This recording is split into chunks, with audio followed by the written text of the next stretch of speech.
लेकिन अचानक से एक दिन गुरु महाराज ने मुझे बुलाया और उन्होंने पूरा हाल चाल दिया और उन्होंने कहा कि अब तुम सब कुछ छोड़ दो। तो क्या वजह थी कि वो टाइमिंग तक गुरुजी ने वेट किया, जो इतने साल आपके गुजरे? क्या डिवाइन टाइमिंग सचमुच होती है? और जो बड़े लोग होते हैं जिनके पास दिव्य दृष्टि होती है, जैसे शायद आपके गुरुजी भी उन्हीं लोगों में से एक रहे होंगे, जिनको पता रहता है कि इसका सोल प्लान क्या है, कौन प्रारब्ध से क्या लेकर आ रहा है, क्या सोल पर्पस है। तो डिवाइन टाइमिंग को आप कैसे समझते हैं? बिल्कुल, हर चीज़ का समय होता है। जिन्होंने मुझे 20 साल 15 साल पहले देखा था या 30 साल पहले देखा था, उन्हें अब भी हजम नहीं होता, उन्हें अब भी ये डाइजेस्ट नहीं होता कि ये क्या हो गया। जो मेरे सहपाठी हैं वो आज भी मुझे गुरुजी तो कहते हैं और शायद व्यंग में कहते हैं। इस चक्र को अगर आपने एक्टिवेट कर लिया तो आप यूनिवर्स में जो भी चाहो वो सब कुछ करवा सकते हो। इंडेक्स फिंगर, मिडिल फिंगर और ये थंब यानी अनामिका उंगली,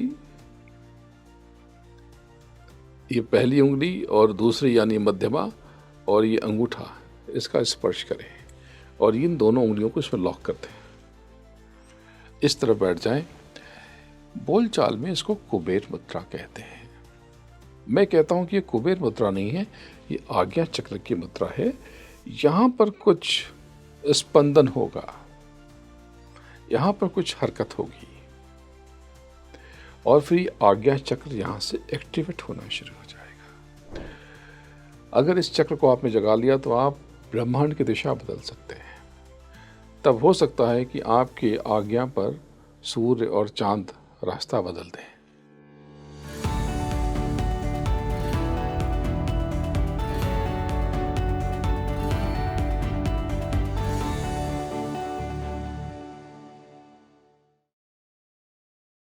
नमस्कार भारत, आप देख रहे हैं स्पीकिंग ट्री। मैं हूं आपके साथ इला गोस्वामी। आज बेहद अद्भुत और बहुत सुंदर पॉडकास्ट लेकर आई हूं मैं आप सभी के लिए, जहां पर हमने चर्चा की है उन डिवाइन संकेतों की जो हमें बताते हैं कि अब हमारा समय आ गया है। ईश्वर ने हमें चुन लिया है उस मार्ग के लिए, जिस मार्ग के लिए हमारी आत्मा ने, हमारी सोल ने इस पृथ्वी पर जन्म लिया है। कई बार आपको लगता होगा कि जीवन में बहुत परेशानियां आ रही हैं, या जीवन बहुत अच्छी दिशा में चल रहा है, सब कुछ तो है पास में, लेकिन फिर भी एक खालीपन क्यों महसूस हो रहा है। तो ये एक बड़ा संकेत हो सकता है कि अब आपका डिवाइन टाइम आ गया है, कि ईश्वर के रास्ते पर चलना है और अपनी सोल को जो लाइफ पर्पस मिला है उसको अब हमें सर्व करना है। हमने शब्द योग पर भी बात की है। ये शब्द योग क्या है आखिर, और ये कैसे हमें यूनिवर्स के उन सीक्रेट्स से जोड़ देता है जो अभी तक हमारे लिए एक पर्दे के अंदर कैद होते हैं। स्पिरिचुअल अवेकनिंग क्या होती है, ये अवेकनिंग कब होती है, कैसे होती है, इस पर भी हमने चर्चा की है।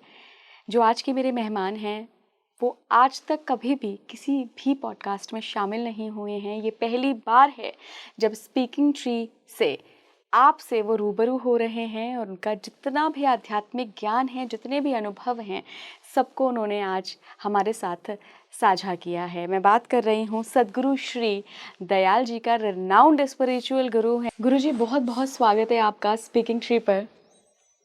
बहुत आभारी हूँ, आपको बहुत बहुत धन्यवाद।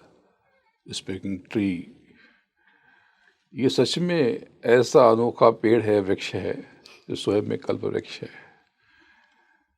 मैंने आप सबके काम को, प्रयासों को देखा है और सच में मैं आप सबकी प्रशंसा करता हूँ।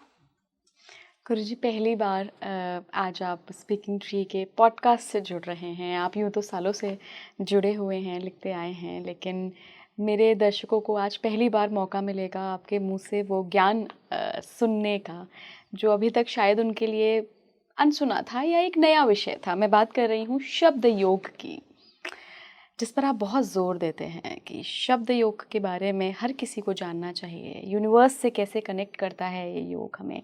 तो सबसे पहले मैं शब्द योग के बारे में ही जानना चाहूँगी कि क्या है ये। मेरा मार्ग शब्द योग का है, पर शब्द क्या है? शब्द, इसे नाद कहते हैं, नाम कहते हैं, इस मार्ग को नाम योग कहते हैं, इस मार्ग को ब्रह्मनाद योग कहते हैं। बाइबल के जॉन 2 में लिखा है कि in the beginning there was word, word was with God and word was God.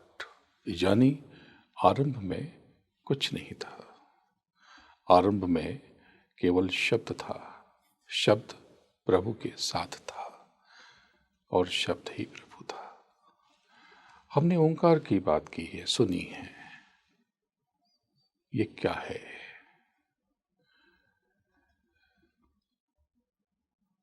Quran में कहा गया है कि आसमानी आवाजों से कलमा और आयतें प्रकट हुई। हमारे यहाँ भी कहते हैं कि आकाशवाणी से वेदों की ऋचाएं उतरी। वेदों की ऋचाओं को श्रुतियां कहते हैं।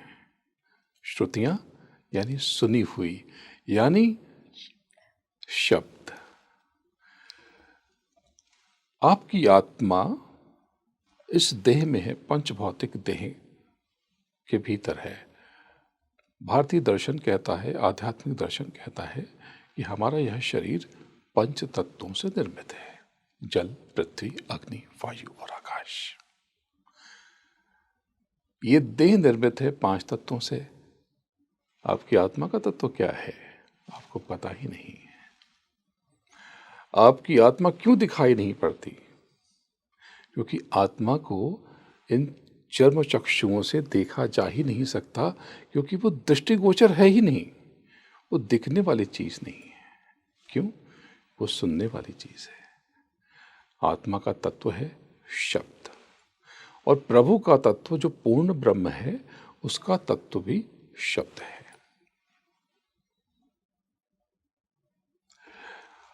शब्द योग में आप ब्रह्मांडीय ध्वनियों को सुनने का प्रयास और अभ्यास करते हैं।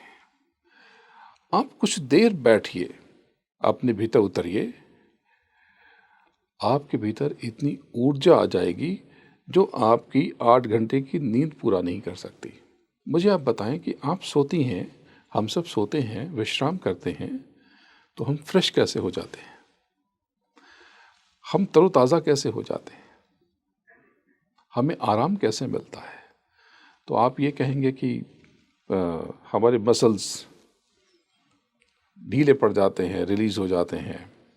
नहीं, दरअसल हम अपने भीतर मूर्छित रूप स्वरूप में कहीं पर शब्द के भीतर डुबकी लगाते हैं। यानी उन शब्दों को अनजाने में हम उनसे लिपटते हैं, उनमें सिमटते हैं, और फिर पूरी ऊर्जा लेकर के हम जाग जाते हैं। जो साउंड स्लीप है वो दरअसल शब्द में खोने की क्रिया प्रक्रिया है।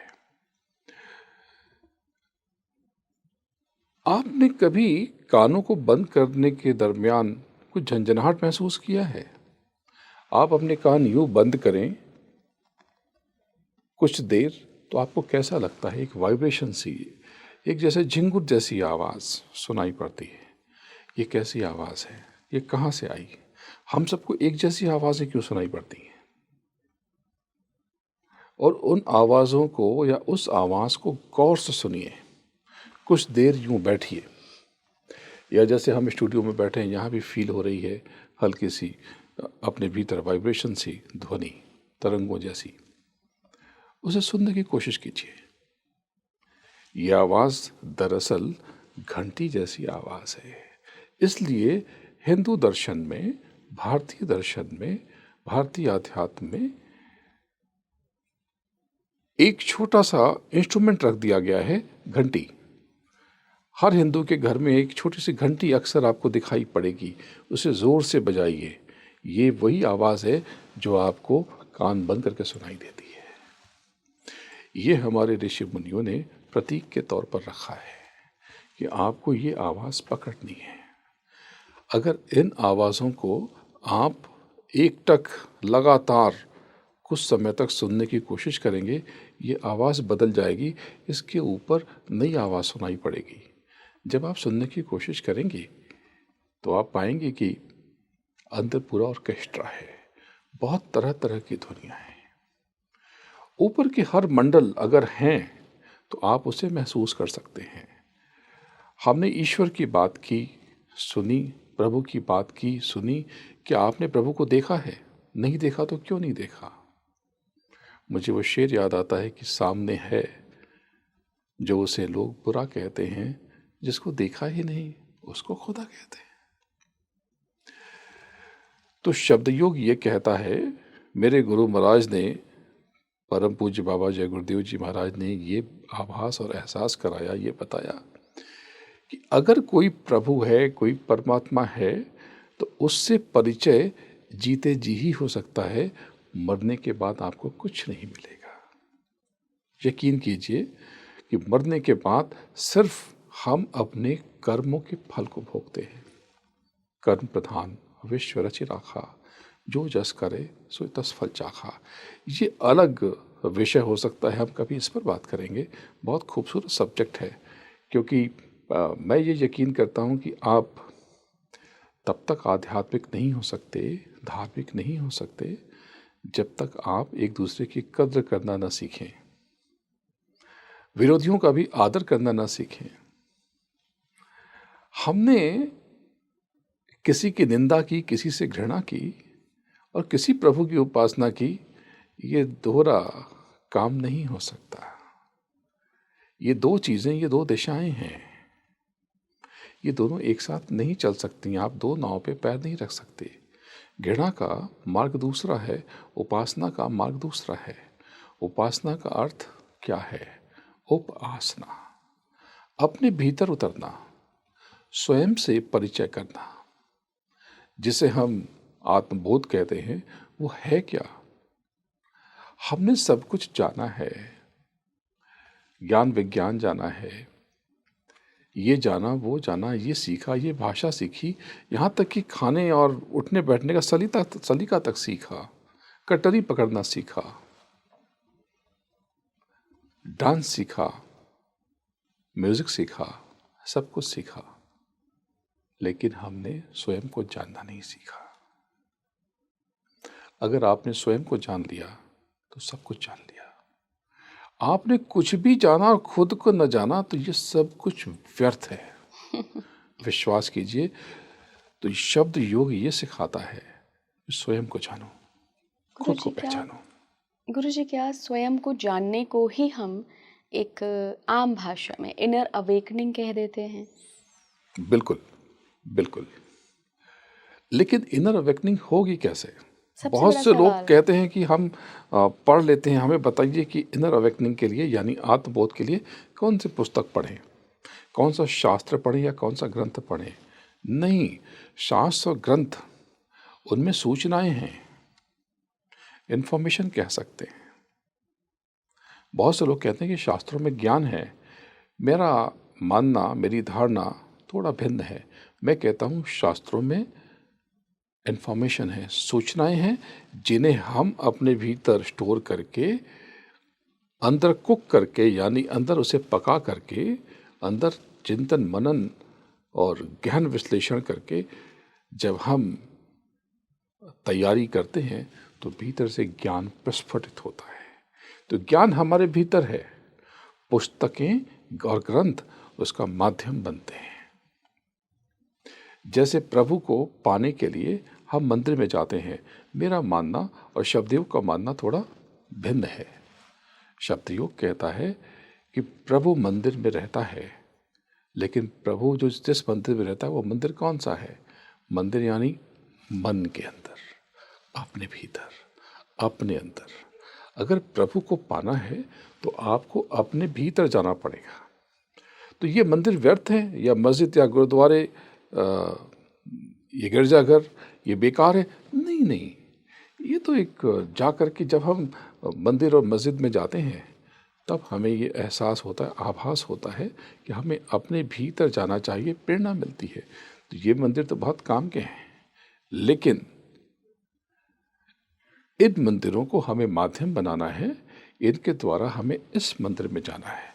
मंदिर यानी मन के अंदर, मस्जिद यानी जिस्मानी मस्जिद, इसी में बैठ करके आप अपने खुदा की, अल्लाह ताला की इबादत कर सकते हैं। गुरुजी, मैं ऐसे कई लोगों से मिली हूँ, स्पेशली पहाड़ी साइड में जो लोग संन्यास ले लेते हैं, जितने भी साधु महात्मा हैं, मौका मिला मुझे अपने इतनी जर्नी में अभी तक, सबके लाइफ के अगर स्ट्रगल्स देखें, वो स्ट्रगल उनके इनर अवेकनिंग का कारण बना। ज़्यादातर लोगों में परसेंटेज वाइज अगर बात करूं कि करना कुछ चाह रहे हैं, मटेरियलिस्टिक चीज़ों के पीछे भाग रहे हैं, लेकिन बार बार ईश्वर आपको सक्सेस से दूर रख रहे हैं, फेलियर्स ला रहे हैं, ट्रबल्स ला रहे हैं, और फिर उनको एक डिवाइन टाइम उनके जीवन में आया जब उनको एक अवेकनिंग हुई, अपने अंदर उन्होंने जाना शुरू किया। तो क्या स्ट्रगल्स हमारी इनर अवेकनिंग में बहुत एक महत्वपूर्ण भूमिका निभाते हैं? अक्सर ऐसा नहीं होता। बुद्ध और महावीर ने कोई स्ट्रगल नहीं किया। दरअसल आत्मबोध इनके ऊपर आता है। स्ट्रगल से आप पदार्थों की तरफ, मटेरियल की तरफ, फिजिकल वेल्थ की तरफ, यानी भौतिक सब सत्ता और संपत्ति की तरफ बढ़ते हैं, उसी की कामना करते हैं। लेकिन जब उसे आप पा लेते हैं तब कहते हैं और क्या, अब इसके बाद क्या। बुद्ध के पास तो सब कुछ था, कोई स्ट्रगल नहीं था। महावीर के पास तो सब कुछ था, कोई स्ट्रगल नहीं था। राम और कृष्ण ने भी उपासना की, गुरु के पास शिक्षा ग्रहण किया। तो ये बिल्कुल अलग बात है, व्यक्तिगत अनुभव अलग अलग हैं। मेरा ये मानना है कि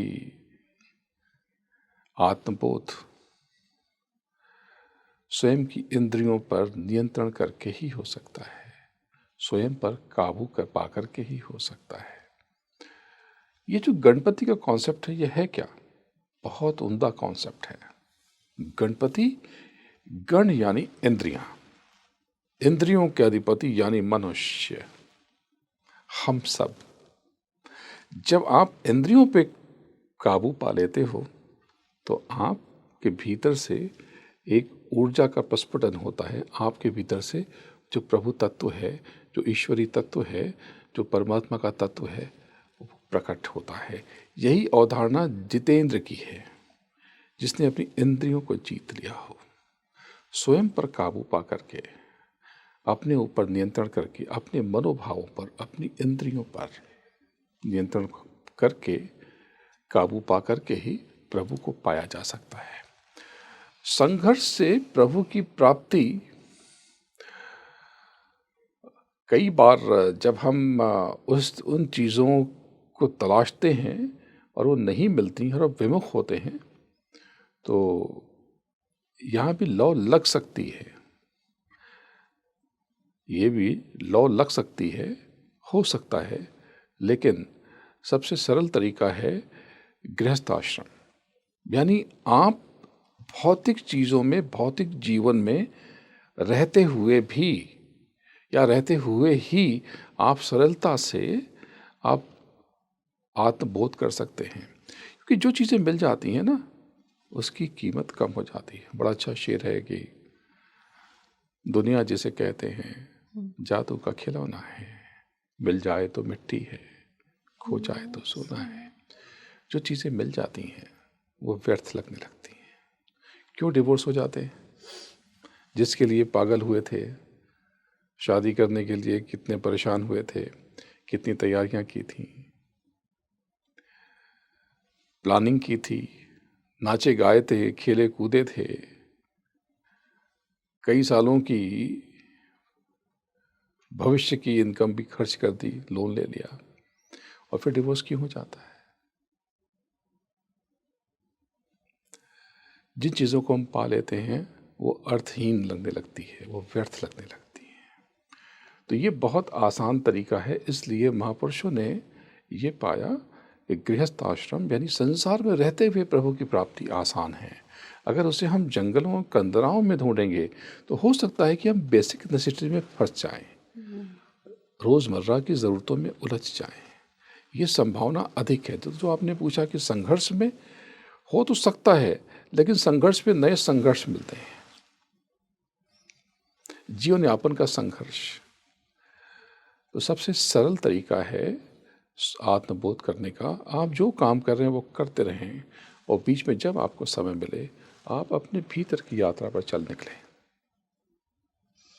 गुरुजी, इसमें डिवाइन टाइम कितना महत्वपूर्ण हो जाता है, और मैं आपकी अपनी यात्रा से भी जानना चाहूँगी कि आप मेरे दर्शकों के साथ शेयर करें कि एक बिल्कुल अलग तरीके से आपका जीवन चल रहा था, अलग बैकग्राउंड था, और अब जो जीवन है वो बिल्कुल एक नई राह है। स्पेशली आप शब्द योग के बारे में बात करते हैं, आप आज्ञा चक्र के बारे में बात करते हैं, और हमारी ऑफ द कैमरा बात हो रही थी तो आपने बताया भी था कि इस चक्र को अगर आपने एक्टिवेट कर लिया तो आप यूनिवर्स में जो भी चाहो वो सब कुछ करवा सकते हो।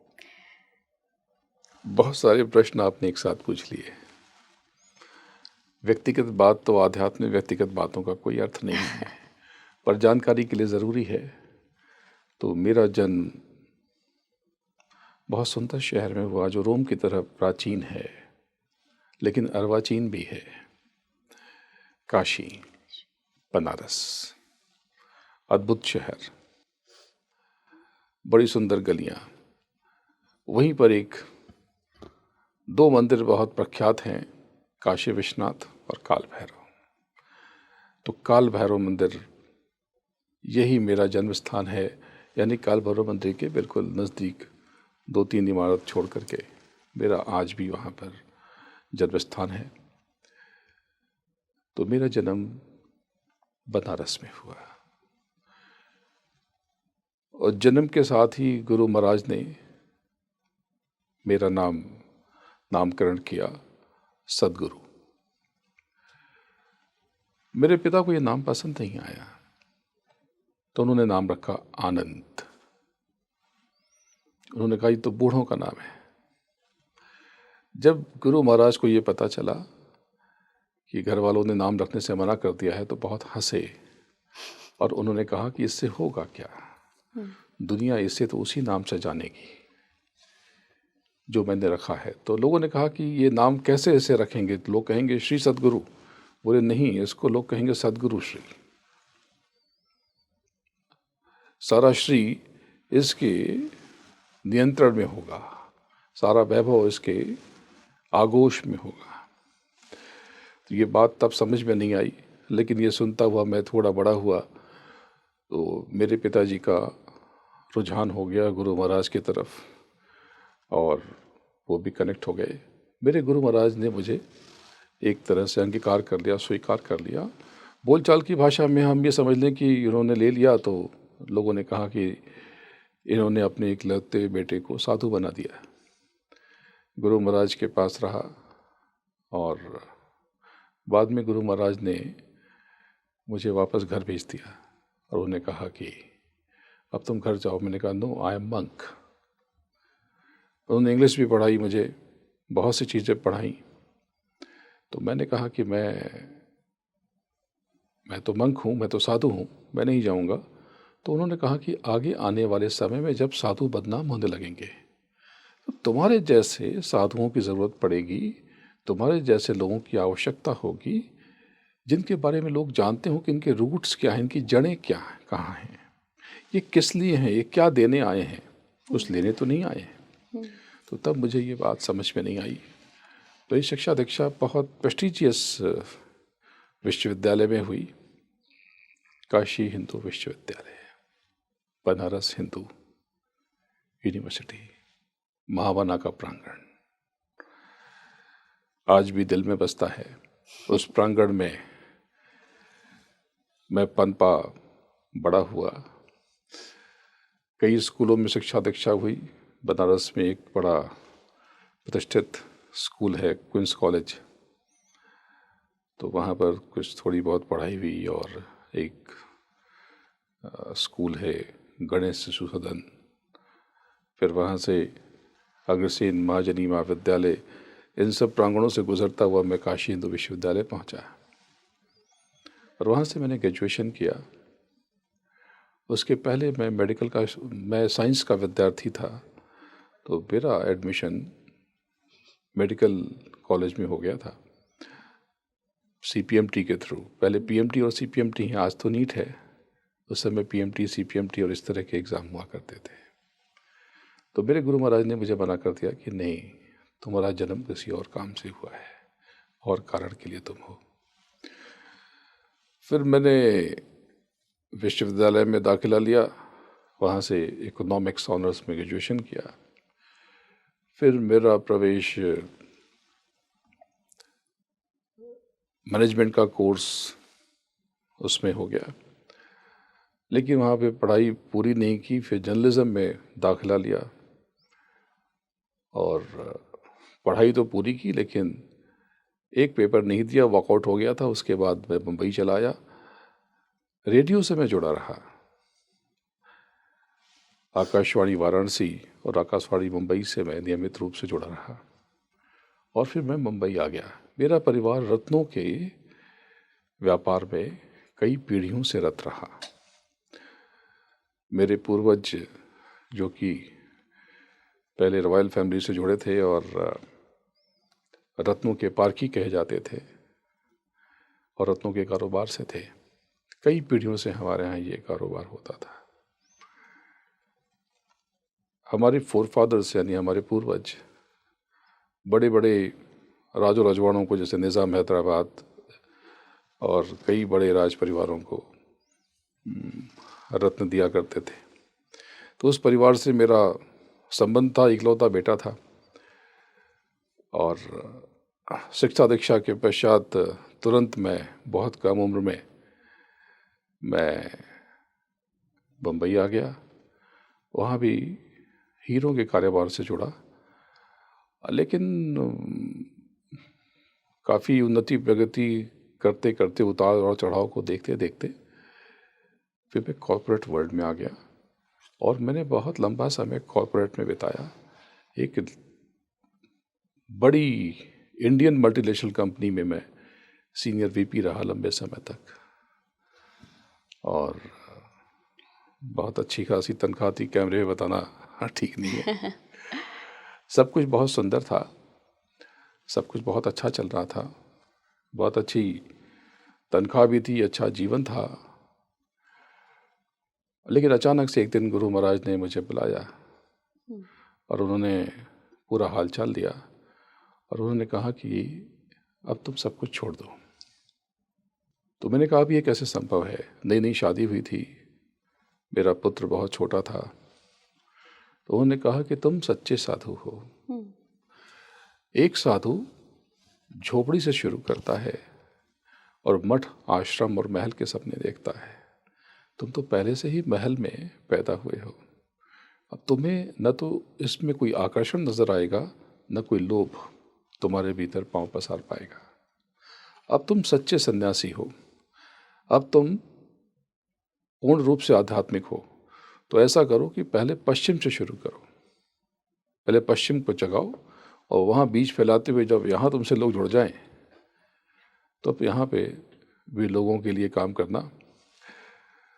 तो मेरी पहली यात्रा जो शुरू हुई वो अमेरिका से शुरू हुई। जब मैं अमेरिका गया तो मुझे कोई नहीं जानता था, कोई नहीं पहचानता था। और आज अमेरिका में, आप भारत में शायद कम लोग जानते हों, लेकिन अमेरिका में अगर आप सदगुरु श्री या सदगुरु श्री दयाल पूछेंगे तो अमेरिका, यूरोप के बहुत सारे देश, यहाँ पर मेरे जानने और मानने वालों का उनकी अच्छी दखल है, उनकी अच्छी पकड़ है। और ये जो घटना हुई थी, गुरु महाराज ने कहा था कि अब तुम सब कुछ छोड़ दो, कल से मैं लुप्त हो जाऊंगा। तो उसके दूसरे या तीसरे दिन खबर ये आई कि गुरु महाराज बीमार हो गए और गुड़गांव के एक अस्पताल में है। और बाद में एक शरीर लाया गया जो कि उनके कद से बहुत छोटा था। और इस पे आज भी बहुत बड़ा विवाद है कि बाबा जय गुरुदेव जी महाराज हैं या नहीं हैं, क्योंकि बहुत बड़ा हिस्सा ये मानने से इनकार करता है कि वो शरीर उनका नहीं है। तो जो उन्होंने कहा था कि मैं लुप्त हो जाऊंगा, बिल्कुल वैसा ही हुआ। खैर, ये तो अलग विषय है। और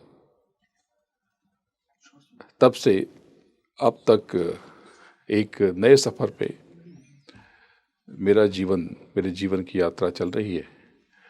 और मैं निस्वार्थ रूप से, बिना किसी दान के, न चंदे के, अपने धन से, अपने संसाधनों से मैं पूरे संसार में आध्यात्म का प्रचार प्रसार कर रहा हूँ, शब्द योग का प्रसार कर रहा हूँ। तो ये छोटा सा परिचय है। हालांकि इसमें लोगों का सहयोग मिलता है।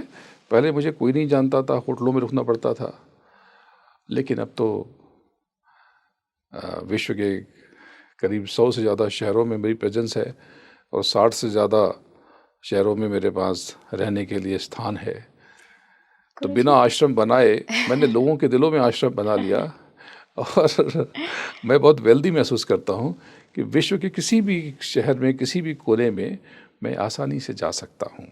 फिर एकदम से जब आपका बच्चा छोटा था, वाइफ भी आ गई थी और एकदम से गुरुजी की आज्ञा आई कि अब छोड़ दो, तुम किसी और काम के लिए आए हो, तो क्या वजह थी कि वो टाइमिंग तक गुरुजी ने वेट किया? जो इतने साल आपके गुजरे, क्या डिवाइन टाइमिंग सचमुच होती है? और जो बड़े लोग होते हैं जिनके पास दिव्य दृष्टि होती है, जैसे शायद आपके गुरुजी भी उन्हीं लोगों में से एक रहे होंगे जिनको पता रहता है कि इसका सोल प्लान क्या है, कौन प्रारब्ध से क्या लेकर आ रहा है, क्या सोल पर्पस है।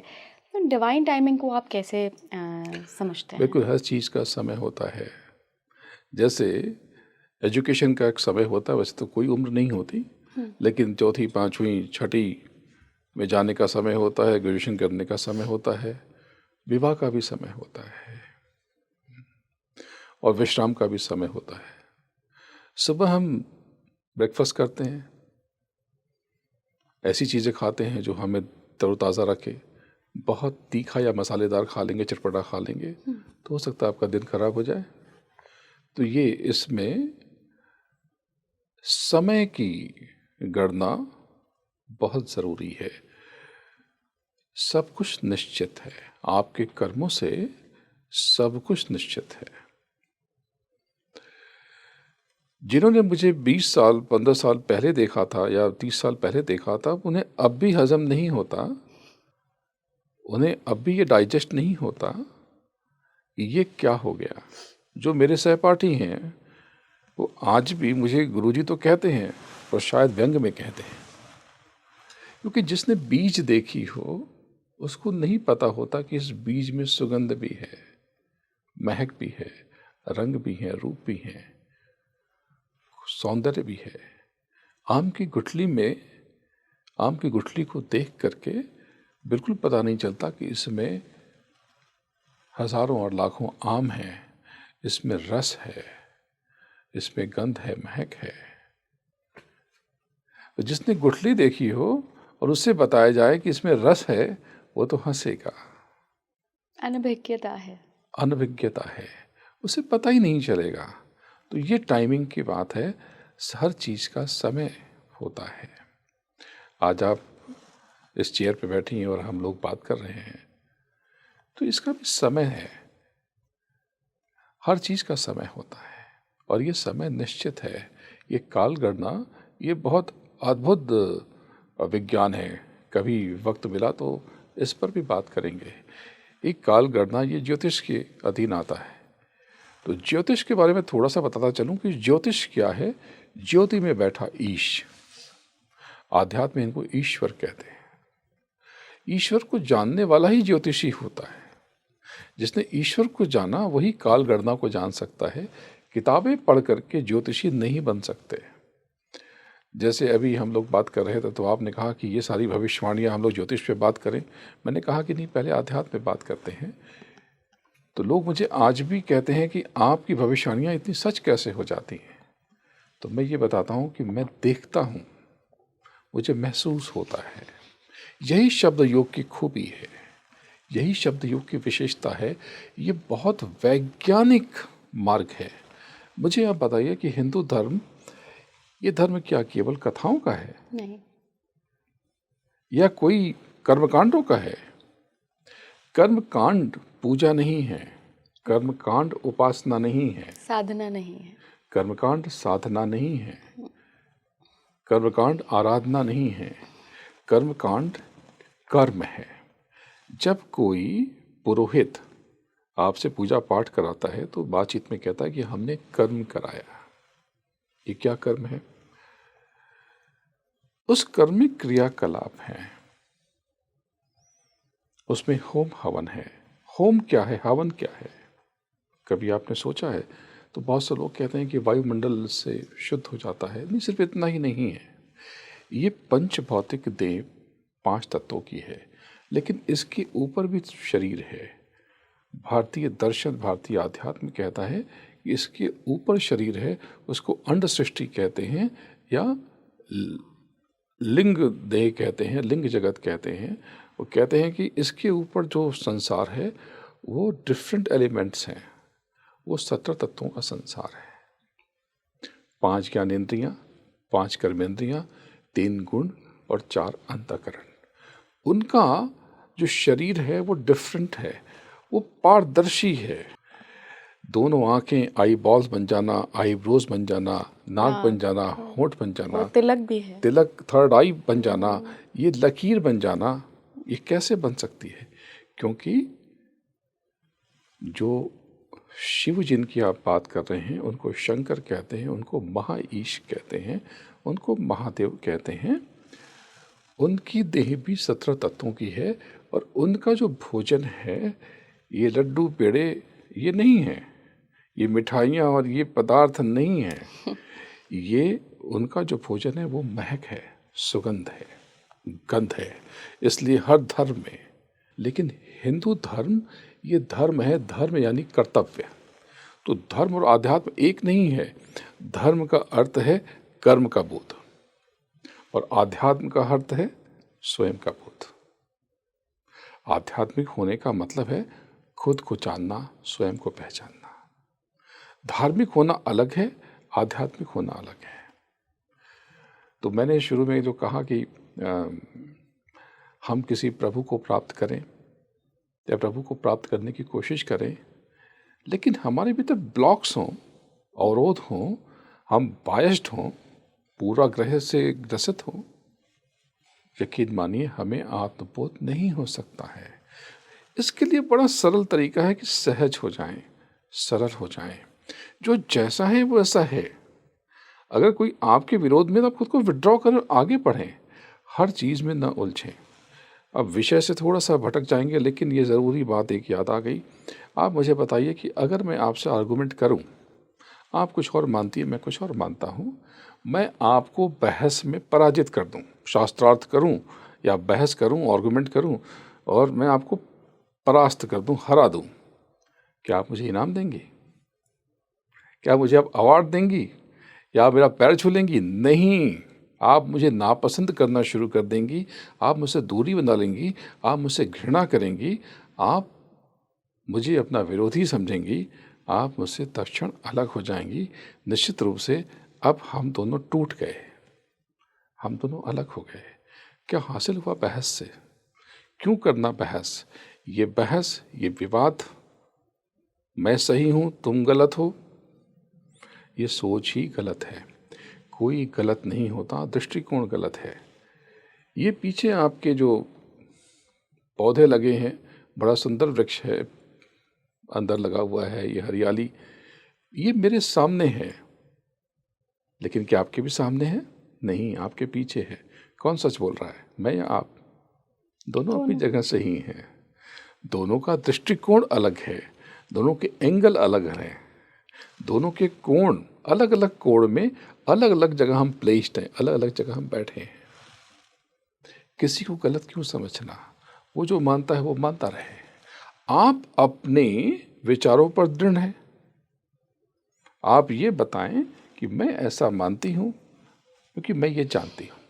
बहुत से लोग कहते हैं कि मैं ये नहीं मानता, जैसे मैं ये सब स्पिरिचुअलिटी नहीं मानता या मैं एस्ट्रोलॉजी नहीं मानता। इन बातों का क्या अर्थ है? ये बात ही गलत है कि मैं नहीं मानता। आपको ये कहना चाहिए कि आई एम सॉरी, मैं ये नहीं जानता। आपने किसी चीज़ को जाना ही नहीं तो आप मानेंगे कैसे? इसलिए आपने देखा होगा कि कई बार बहुत नास्तिक लोग बहुत आस्तिक हो जाते हैं और बहुत आस्तिक लोग नास्तिक हो जाते हैं। तो सबसे बड़ी चीज़ ये है कि ये जो अभी हमने बात शुरू की, तो ये जो 17 एलिमेंट्स, इनका जो भोजन है ये सुगंध है, महक है। ये जो कर्म कांड है वो वापस उस सब्जेक्ट पे आते हैं, नहीं तो हम भटक जाएंगे। तो ये जो कर्मकांड है इसमें सुगंध बहुत इम्पॉर्टेंट है। आप दीप जलाते हैं, धूप जलाते हैं, कोई लोबान जलाता है, कोई गूगल जलाता है, कोई अगरबत्ती या अन्य तरह के सुगंधित पदार्थ का इस्तेमाल करता है। पुष्प लगभग हर धर्म में, हर रिलीजन में इस्तेमाल किए जाते हैं। फ्रेगरेंसेस ये किस लिए हैं? तो बहुत से लोग कहते हैं कि मन के लिए है, मन के लिए है। बात ठीक भी है, लेकिन बात इससे आगे भी है। ये फ्रेगरेंसेस उन एनर्जीज के लिए हैं जिनको हम देवी कहते हैं, देवता कहते हैं, यक्ष कहते हैं, रक्ष कहते हैं, सिद्ध कहते हैं, नाग कहते हैं, चारण कहते हैं, गंधर्व कहते हैं, योगिनी कहते हैं, भैरव कहते हैं, भैरव कहते हैं। ये उनके लिए है। तो ये क्या होते हैं? ये सच में होते हैं। बात बहुत वैज्ञानिक है। मैं इसलिए कहता हूँ कि हिंदू धर्म बहुत वैज्ञानिक धर्म है। और ये आप हिंदू कहें, आप सनातन कहें, आप कोई और नाम से पुकारें, हमें इसमें उलझने से कोई मतलब नहीं है। सिर्फ इतना सा समझ लें कि ये पूरा इसमें विज्ञान है, बहुत वैज्ञानिक धर्म है। हमारे वेदांत जो हैं वो मुझे साइंस बुक लगते हैं। मैं जब ऋग्वेद की ऋचाएँ पढ़ता हूँ, कुछ सूक्त पढ़ता हूँ, तो मैं हैरान हो जाता हूँ कि ये तो मुझे फार्मूलाज लगते हैं। जैसे ऋग्वेद की बहुत सी ऋचाएँ हैं, आपको हैरानी होगी कि ऋग्वेद की कुछ ऋचाओं में तो अलग अलग मेटल्स को, अलग अलग धातुओं को गोल्ड में कन्वर्ट करने का फार्मूला छुपा हुआ है। बिल्कुल। तो ये सारी चीज़ें, ये प्राच्य विद्याएं हैं, लेकिन अब हम केवल पुरानी कथाओं में उलझ गए। हमने हिंदू धर्म को कथा बना दिया। गुरुजी, जो डिवाइन टाइम की जिसकी हम बात कर रहे हैं, अगर एक आम व्यक्ति है, क्योंकि मेरे ऑडियंस के लिए मैं कुछ हल भी चाहती हूँ। ये सब लोग अपनी आध्यात्मिक जर्नी शुरू कर चुके हैं इतने सालों में, ये हमें कमेंट बॉक्स के ज़रिए बताते भी हैं। तो इनको कैसे पता लगेगा कि इनका डिवाइन टाइम कब आएगा या आ चुका है? कुछ चीज़ें, अगर हमें बाहरी चीज़ों में रस आता है, बाहरी आबो हवा या बाहरी परिस्थितियां हमें प्रभावित करती हैं, असर डालती हैं। मुझे ये दिक्कत होती है कि मेरा प्रमोशन नहीं हुआ, मुझे ये दिक्कत होती है कि मेरी सैलरी थोड़ी कम है, मुझे ये दिक्कत होती है कि मेरे पास गाड़ी अच्छी नहीं है, या मेरा घर छोटा है, या बाहरी चीज़ें मेरे ऊपर असर डालती हैं। मुझे ये फ़र्क पड़ता है इन चीज़ों से कि मेरा नाम कम हो रहा है, मेरे क्रेडिट मेरा बॉस खा रहा है। ये बाहरी चीज़ें जब तक परेशान करती हैं, आप समझ लीजिए कि आपका डिवाइन टाइम नहीं आया। डिवाइन टाइम आपको तब महसूस होने लगेगा जब आप निर्लिप्त होने लगे, तो ये सब बढ़िया तो है, जो मिला वो बहुत अच्छा, और जो नहीं मिला वो ज़्यादा अच्छा, वो हमारे लिए था ही नहीं। तारीफ हो गई, बहुत अच्छी बात है, नहीं हुई, उसने भी तो मेहनत की थी, उसका भी तो नाम होना चाहिए। जब ये भाव आएगा, जब आप इस जगत में निर्लिप्त रहने लगेंगे, आप राग से, द्वेष से, आप घृणा से, जलन से, निंदा से आप परे उठने लगेंगे। जब दूसरों की बुराई आपको चुभने लगेगी, अच्छा नहीं लगेगा, तब समझ लीजिए कि आपका डिवाइन टाइम नज़दीक है। That's knocking. जब बाहरी वेल्थ, बाहरी लग्जरी ठीक है, ये काउच अच्छा है, लेकिन ये काउच बहुत महंगा नहीं है, उसके पास तो अच्छा वाला है, तो मैं वो अच्छा वाला मुझे लेना चाहिए। तो इस तरह के भाव आएंगे, समझिए कि अभी दूरी बहुत है। एक और चीज़, आप कान बंद करके बैठिए। ये जो वाइब्रेशन सुनाई पड़ रही है, इसमें बहुत जल्दी जल्दी टूट रही है अगर आवाज़, तो डिवाइन टाइम अभी दूर है। लेकिन जैसे ये गुंजन, ये नाद बढ़ता जाता है, तब ये टंग टंग इस तरह की ध्वनि की तरफ आप बढ़ें, मतलब अब डिवाइन टाइम आपका आ रहा है। जब ये ध्वनियाँ स्वर बदलने लगे, अभी जो घंटियों जैसी या झिंगुर जैसी आवाज़ आ रही है, ये आवाज़ जैसे ही जुड़ने लगे,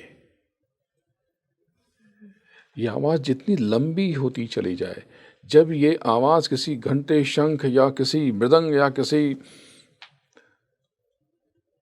बीन बांसुरी की तरह महसूस होने लगे, वायलिन की तरह, सारंगी की तरह खींचने लगे, तब आप समझ लें कि आपका डिवाइन टाइम नज़दीक आ रहा है। बहुत सुंदर गुरुजी, मुझे लगता है मेरे दर्शकों को अब एक एक राह मिल गई होगी कि आपके दर्शकों को बहुत स्ट्रेस रहता है। अब अध्यात्म में थोड़ा सा आप कुछ हट के बात करते हैं, क्योंकि अध्यात्म का जो मार्ग प्लेटफॉर्म वही है जो योग का है। योग का अर्थ क्या है? योग का अर्थ है जोड़ना और जुड़ना, एडिशन, क्लब करना। योग का मतलब योग के आसन नहीं है केवल। योग के आसन तो योग का 8वां हिस्सा है, तीसरा एक 8 हिस्सों में से एक हिस्सा है। इसीलिए अष्टांग योग कहते हैं। अष्टांग योग यानी योग के 8 अंग। तो ये 8 अंग कौन से हैं? बड़े कमाल के हैं। यम, नियम, आसन, प्राणायाम, प्रत्याहार, धारणा, ध्यान और समाधि। मैं ध्यान भजन कहता हूँ। ध्यान भजन क्यों कहता हूँ ये मैं आगे बताऊंगा। यम का मतलब संयम। जब आपको संयम से रहना आ जाए, आपकी बेचैनी पर आपका नियंत्रण होने लगे, आपकी उलझनों पर आपका काबू हो, अपनी परिस्थितियों पर आप उनको ड्राइव करना सीख लें, आप उसके चालक बन जाएं, तब ये पहला हिस्सा पूरा हुआ, नियम। इसके बाद अनुशासन से रहना आपको आना चाहिए। बिखरा हुआ जीवन ना, अनुशासित हो, बंधा हुआ। आसन, ये योग का, अष्टांग योग का तीसरा हिस्सा है। तो इस हिस्से को मैंने इसलिए लिया कि इस थोड़ी सी बात करेंगे। आसन, ये जो योग की मुद्राएं हैं, क्रियाएं हैं, इसके साथ ही ये उठना बैठना भी, राइट पोस्चर में बैठना। रॉन्ग पोस्चर आपकी देह को खराब कर देगा। फिर आप प्रभु को प्राप्त कैसे करेंगे, आत्मबोध कैसे करेंगे? आपकी देह ही खराब हो गई तो फिर क्या करेंगे? तो योग के आसन अलग हैं, प्राणायाम अलग है। प्राणायाम अलग हिस्सा है। ये दोनों योग नहीं है, ये योग के तीसरे और चौथे हिस्से हैं। तो योग के आसन में एक और चीज़ आती है, मुद्राएं। तो आपके दर्शक, उनके लिए मैं कुछ सिखाता हूँ। जब बहुत परेशान हों, बहुत बेचैन हों, तो कुछ मुद्राएं करें वो। एक तो इंडेक्स फिंगर, इसको अंगूठे के जोड़ पे लगा लें और अंगूठे से लॉक कर दें, और ये 3 उंगलियों को खींचें, सीधी रखें। ऐसे बैठ जाएं, ऐसे बैठ जाएं, चाहे जैसे बैठ जाएं। अब इसे जो खींचेंगे, जो खिंचाव होगा, ये यहाँ से होकर के, कानों से होकर के, गर्दन के पीछे और पीठ से लेकर के मस्तिष्क तक खिंचाव होगा। इससे आपके भीतर स्ट्रेस कम हो जाएगा, आपके भीतर वायु का प्रवाह अच्छा बनने लगेगा, आपके तनाव कम हो जाएंगे। दूसरा, तनाव कम करने का एक और उपाय बताता हूँ। अंगूठे को कनिष्ठा उंगली पर ले जाएं। अब ये मुट्ठी बंद कर दें और जोर से भींच लें। अब ये इसे कुछ देर तक बंद करें। आप महसूस करेंगे कि आपकी रेस्टलेसनेस, बेचैनी धीरे धीरे कम हो रही है। बहुत घबराहट होती हो तो क्या करें? सारी उंगलियां लॉक कर दें और इसे कर दें, अंगूठे को क्रॉस कर लें और दबा दें अंगूठे को, इस तरह से। कुछ सोच रहे हैं आप, लेकिन हल नहीं मिल रहा है, तो इस तरह से बैठें।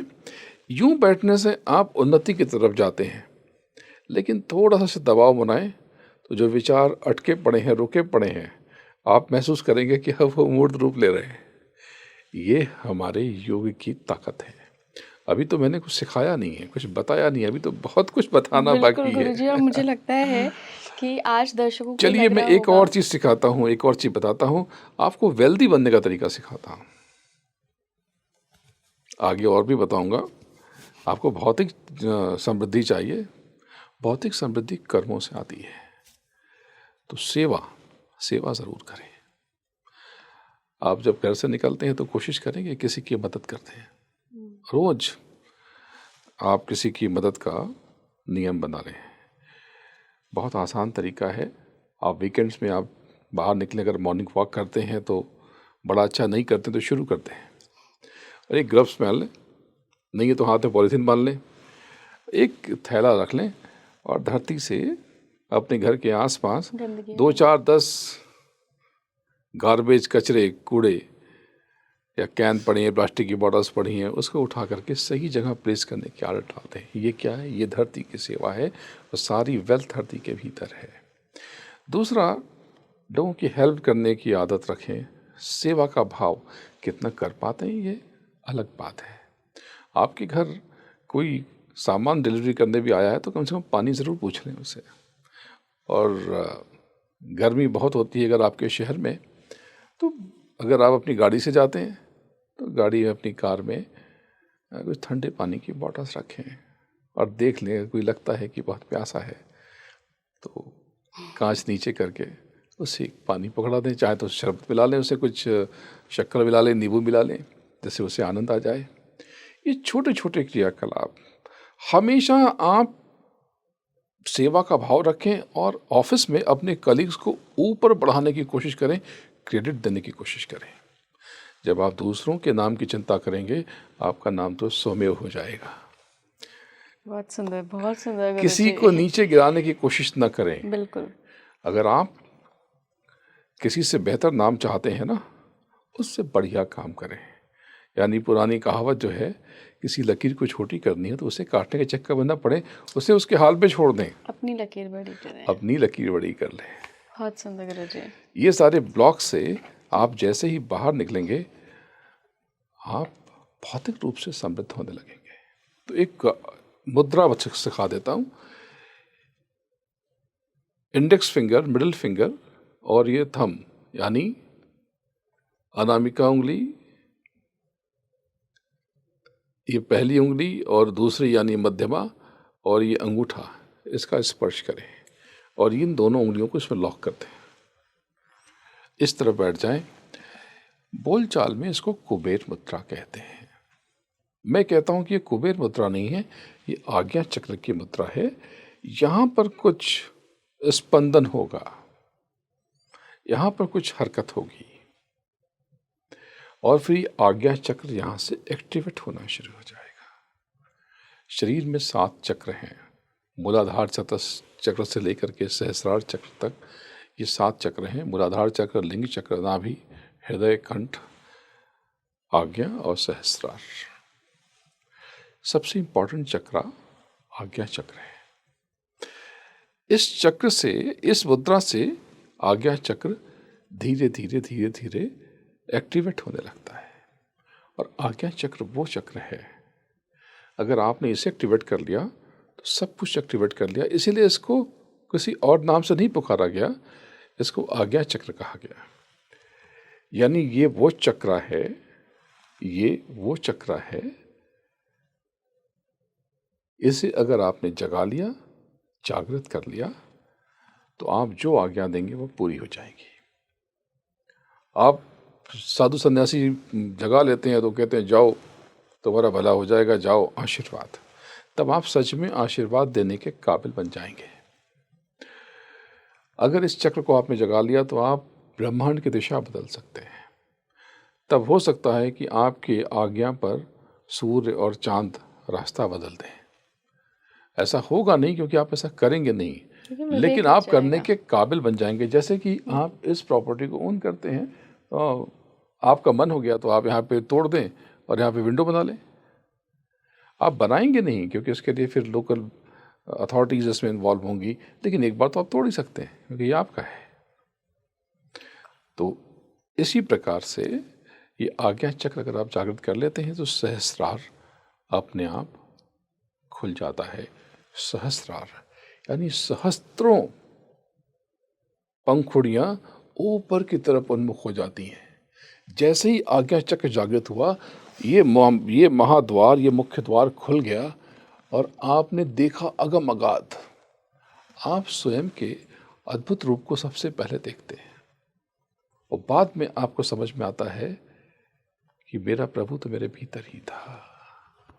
बिल्कुल गुरुजी, इतना सुंदर आज की पूरी चर्चा, पूरा पॉडकास्ट रहा है और मैं चाहूँगी कि अगली बार जो टॉपिक आपने अभी सिर्फ टच किए हैं, सिर्फ छुए हैं, इन पर हम विस्तार से बात करें, विस्तृत रूप से बात करें। बिल्कुल, अभी तो मैंने बातचीत शुरू भी नहीं की है लेकिन इसको आगे के लिए रखते हैं बिल्कुल गुरुजी। और हम ज़रूर इस पर बातचीत करेंगे।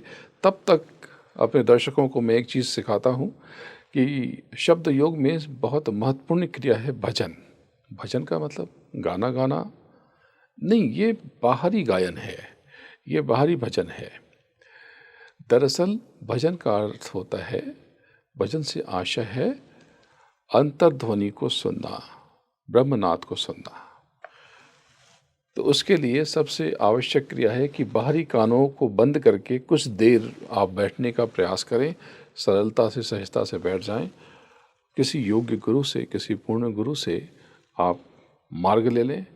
इसमें नाम का दान दिया जाता है, यानी कंपास है। नाम का दान का अर्थ है कि ऊपर कैसे कैसे कहाँ बढ़ना है, क्या सुनना है, क्या समझना है, ये सीखना है। तो इसके लिए नामदान की ज़रूरत पड़ती है। आप नाम का दान लेकर के आप अभ्यास करें और क्या सुनना है इसकी कोशिश करें। पहले तो आप ये सुनें कि जो वाइब्रेशन है, इन आवाज़ों पर आप ध्यान दें। आपके भीतर बहुत शक्ति का संचार होने लगेगा, आपके भीतर बहुत ताकत आ जाएगी, आपके भीतर बहुत दम आने लगेगा। आप बहुत थोड़ी नींद में ही बहुत तरोताज़ा महसूस करना शुरू कर देंगे। एक और चीज़ है कि किसी को बुरा ना समझें, किसी से द्वेष न करें, किसी से घृणा न करें, किसी की निंदा न करें। अगर आप किसी की निंदा करेंगे तो स्वयं निंदित हो जाएंगे, किसी से घृणा करेंगे तो आप घृणित हो जाएंगे। पूरी कायनात, पूरी सृष्टि उस प्रभु का अंश है, उसकी मौज से है जिससे आप हैं। तो सहज रहें, सरल रहें और अपने भीतर प्रभु की तलाश करते रहें। गुरुजी बहुत बहुत धन्यवाद आपका। मुझे बड़ा आनंद जुड़ने आया। के लिए बहुत आनंद आया। मैं बहुत से पब्लिक फोरम में जाता रहता हूँ। मैं समूचे विश्व में घूमता हूँ। करीब 5 से 7-8 महीने मैं विदेशों में रहता हूँ, भारत में कम रहता हूँ। बहुत सारे रेडियो शोज़ में जा चुका हूँ, लेकिन पूरी तरह से जो इसको आपने अभी कहना शुरू किया है पॉडकास्ट, ये पहली बार मैंने इसमें हिस्सा लिया है और मुझे बड़ा आनंद आया आपके साथ। बहुत बहुत धन्यवाद। आगे मैं अपने दर्शकों को और भी कुछ बता सकूं तो मुझे बहुत आभार, खुशी होगी। धन्यवाद। आपका स्पीकिंग ट्री का बहुत आभारी हूँ। स्पीकिंग ट्री का लोगो मुझे बड़ा आकर्षित करता है, कल्प वृक्ष जैसा लगता है। बिल्कुल, इसी के नीचे बैठकर सबको ज्ञान मिला है और मुझे लगता है कि अब डिजिटल वर्ल्ड में ये इसके बारे में मैं कभी बताऊंगा, या शॉर्ट में बताता हूँ कि कल्प वृक्ष, इस जो स्पीकिंग ट्री है, इसको जानना है तो यहीं से जाना पड़ता है। ये सेकंड दूसरा दरवाज़ा है। पहला दरवाज़ा नेत्र है, दूसरा दरवाज़ा आज्ञा चक्र, तीसरा दरवाज़ा उसको आध्यात्म में तीजा तिल कहते हैं, नाथ द्वारा कहते हैं, कल्प वृक्ष भी कहते हैं, यानी स्पीकिंग ट्री। तो देखिए गुरुजी ने कितनी प्यारी ही परिभाषा आज स्पीकिंग ट्री के इस वृक्ष की बताई है, मुझे भी नहीं पता था। और मैं अगर आपको बताऊं ना कि पूरे पॉडकास्ट के दौरान मुझे क्या जानने का मौका मिला, मुझे ऐसा लगा कि एक ख़जाना आध्यात्मिक खुल गया है और जो बटोर सको ना वो बटोर लो अपने लिए। आप जुड़े रहिए स्पीकिंग ट्री के साथ। धन्यवाद आपका जुड़ने के लिए। और मुझे कमेंट बॉक्स में बताते हुए जाइएगा कि आज गुरुजी की इन सारी बातों से आपने अपने लिए क्या सीख ली है। नमस्कार। आप सबका बहुत आभारी हूँ। आप सबकी भीतर बैठे प्रभु को प्रणाम करता हूँ। जय गुरुदेव, जय जय गुरुदेव।